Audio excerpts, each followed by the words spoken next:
بسم اللہ الرحمن الرحیم۔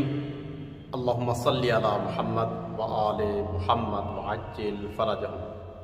محترم ناظرین، آپ کی خدمت میں شہیدان کربلا کی حیات طیبہ اور زندگی نامہ ہم لے کر آتے ہیں۔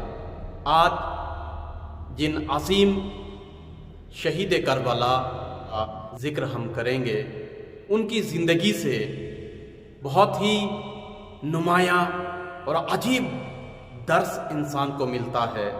قرآن مجید کی آیت ہے، تُعِزُّ مَن تَشَاءُ وَتُذِلُّ مَن تَشَاءُ بِیَدِکَ الْخَیرُ اِنَّکَ عَلیٰ کُلِّ شَیْءٍ قدیر۔ خداوند عالم جس کو چاہتا ہے عزت دیتا ہے اور ہدایت دیتا ہے، چونکہ عزت اور ہدایت دینے کا مالک خدا ہے۔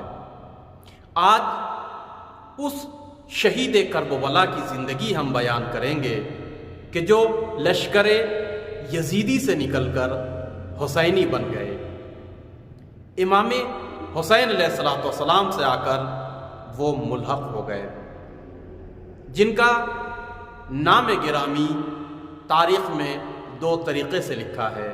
ایک حرف بھی کہا گیا ہے اور ایک حارث بھی کہا گیا ہے۔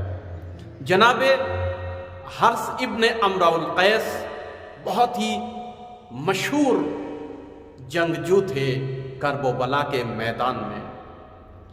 آپ کندہ قبیلے کے چشم و چراغ تھے۔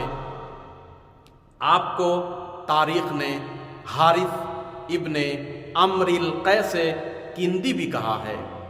آپ کا جو سلسلہ نسب ہے وہ اس طریقے سے ہے، جناب حارث ابن امر القیس بن عابس ابن منذر ابن امرؤ القیس ابن عمرو بن معاویہ ابن اکرمین کندی۔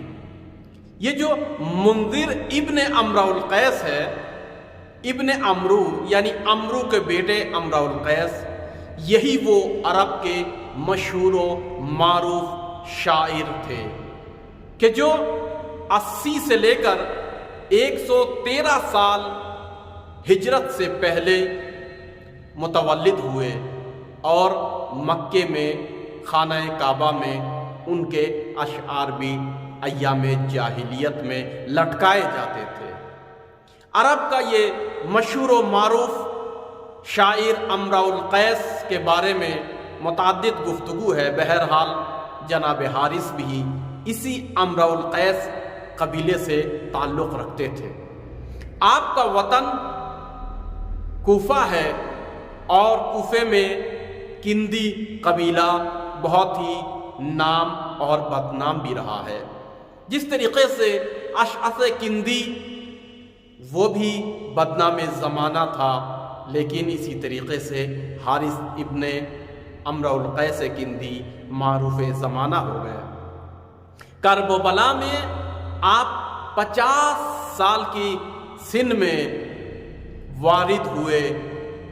آپ صبح عاشوراء اور ایک قول کے مطابق جو موثق ہمیں لگتی ہے، 9 محرم الحرام کو لشکر عمر سعد کو ترک کیا اور نکل کر امام حسین علیہ السلام سے ملحق ہو گئے۔ لہذا متواتر روایت کے مطابق آپ کوفہ سے پہلے لشکر عمر سعد کے ساتھ کندی قبیلے کے افراد کے ساتھ کربلا میں وارد ہوتے ہیں۔ پھر کربلا میں 4 افراد کو اپنے قبیلے کے شامل کر کے حسین ابن علی کے کاروان سے ملحق ہو جاتے ہیں۔ وہ تنہا بھی آ سکتے تھے، لیکن عجیب فضیلت یہی ہے کہ انسان حق کے راستے پر اکیلا نہ چلے بلکہ ساتھیوں کو بھی لے کر آئے اور ان کے اوپر اثر انداز ہو، یہی امتیاز ہے۔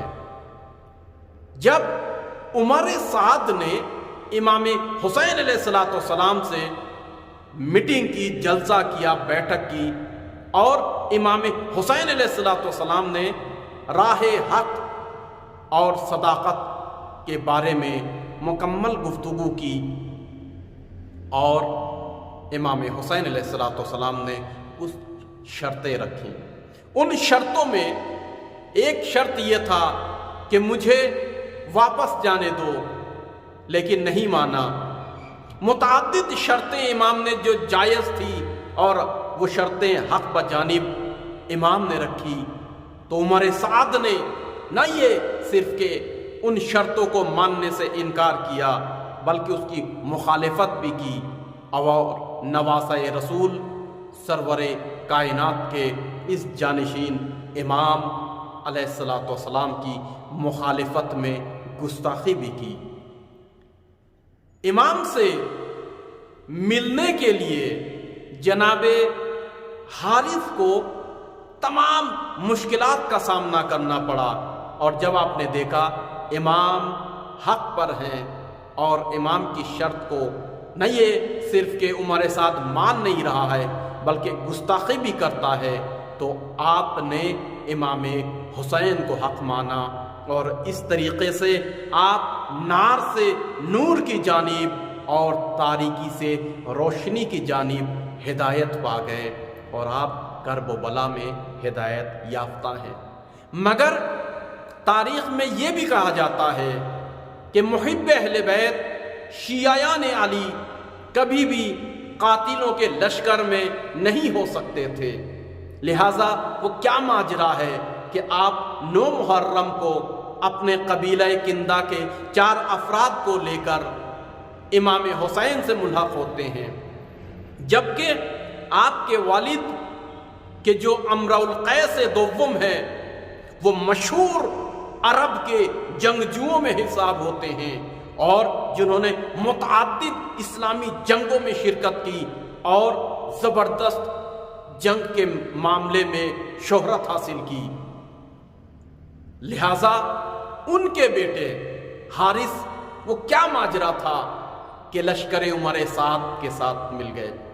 کچھ لوگ یہ بھی نظریہ دیتے ہیں کہ چونکہ عبید اللہ ابن زیاد نے کوفے کا محاصرہ در محاصرہ کر رکھا تھا اور اپنے جاسوس بچھا رکھے تھے، ہر گھر کے سامنے پہرے بٹھا رکھے تھے، خاص کر کہ جو اسلامی جنگوں میں شریک ہوا کرتے تھے یا اصحاب یا محبان اہل بیت علیہم الصلوۃ والسلام، لہذا کہتے ہیں کہ جناب حارث کو یہ محسوس ہوا کہ کوفے سے میں جا نہیں سکتا اور امام حسین سے ملحق نہیں ہو سکتا، لہذا آپ نے لشکر عمر سعد میں وارد ہوئے اور شامل ہو گئے۔ اس طریقے سے کرب و بلا میں آپ وارد ہونے کا ایک بہانہ تلاش کر رہے تھے۔ امام حسین علیہ السلام کو آپ نے 2 محرم سے لے کر 9 محرم تک مکمل جائزہ لیا اور پھر اس کے بعد آپ نے عمر سعد کو جب گستاخی کرتے دیکھا اور شان امامت میں گستاخی آپ سے تحمل نہیں ہوئی، آپ نے سوچا، آپ نے فکر کی، تفکر کیا، یہی وہ تفکر ہے کہ 1000 راتوں کی عبادت سے 1 گھنٹے کی تفکر بہتر ہے اگر وہ صاحب علم ہو، لہذا آپ کے فکر نے آپ کے قلوب کو جلا بخشا، بصیرت ملی، اور شجاعت یہی ہے کہ انسان جب حق کو دیکھ لے، حق سے معرفت حاصل ہو جائے، حق کو پہچان لے، تو اب اپنی جگہ پر کھڑا نہ رہے بلکہ بڑھ کر حق کو گلے سے لگا لے۔ لہٰذا آپ نے امام حسین علیہ السلام کی خدمت میں اپنے آپ کو پیش کیا اور امام کے کارواں سے جا ملے۔ آپ عرب کے مشہور اور شجاع ترین فردوں میں اپنے والد امرؤ القیس کی طرح تھے، اسی طریقے سے آپ کی فضیلت میں شجاعت کے ساتھ ملتا ہے کہ آپ حق شناس بھی تھے، آپ عرب کے مشہور جنگجو بھی تھے، پھر اس کے بعد اصحاب امام حسین علیہ السلام میں آپ شامل ہو گئے۔ آپ جہاں جنگجو بھی تھے وہیں اہل عبادت بھی تھے۔ کہتے ہیں کہ کرب و بلا میں عمر سعد کے لشکر سے، یعنی تاریکی سے، نار سے، گمراہی سے، ضلالت سے امام حسین کی جانب یعنی نور کی جانب ہدایت پانے والے 32 افراد تھے کہ جنہوں نے لشکر یزید کو ترک کیا، رہا کیا، اور اس کو جانتے ہوئے بھی کہ امام حسین کی لشکر کی تعداد کم ہے مگر امام حسین کی جانب آئے۔